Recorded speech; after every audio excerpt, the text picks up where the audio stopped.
Sesuai Undang-Undang, pegawai ASN tergolong dari pegawai berstatus negeri sipil dan pegawai pemerintah dengan perjanjian kerja atau P3K.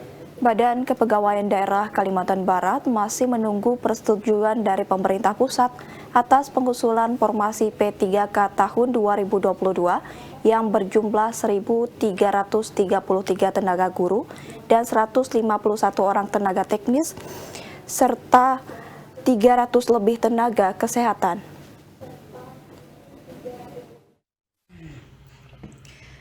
Kepala Badan Pegawaian Daerah Kalimantan Barat, Ani Sofyan mengatakan, jumlah pegawai berstatus honor atau kontrak yang sudah diterima sebagai pegawai pemerintah dengan perjanjian kerja atau P3K untuk tenaga guru sebanyak 600 lebih, sedangkan jumlah tenaga kesehatan dan tenaga teknis masing-masing ada sekitar 100 lebih yang penerimaannya dilakukan sejak tahun 2020.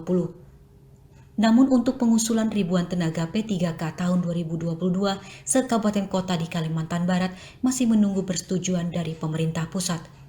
Menurut Kepala BKD Kalimantan Barat Ani Sofyan, keberadaan tenaga honor di daerah cukup membantu aparatur sipil negara berstatus PNS karena keterbatasan tenaga kerja, sehingga pihaknya mendukung rencana pemerintah pusat yang memperbanyak pengangkatan P3K untuk tenaga guru dan tenaga kesehatan.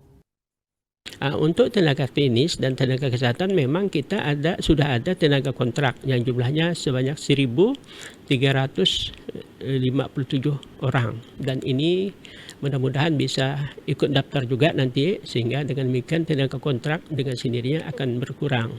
Apalagi ada kebijakan pemerintah pusat sejak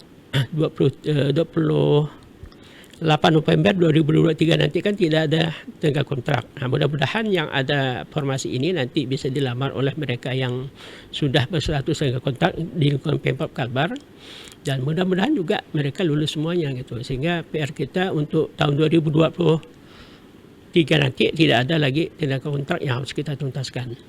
Pada dasarnya antara hak dan kewajiban PNS dengan P3K sama, hanya saja ASN dari pegawai pemerintah dengan perjanjian kerja tidak menerima hak pensiun. Hak kontrak untuk pegawai pemerintah dengan perjanjian kerja tidak semuanya sama. Bisa saja di suatu daerah diberlakukan masa kerja kontrak mulai dari 1 tahun atau ada juga yang per 5 tahun dan setelahnya dilakukan perpanjangan kontrak. Karena masa kerja aparatur sipil negara berstatus P3K itu dapat terus bekerja pada usia antara 58 tahun hingga 60 tahun. Christine Bukit, Heri MB, TV Kalbar melaporkan.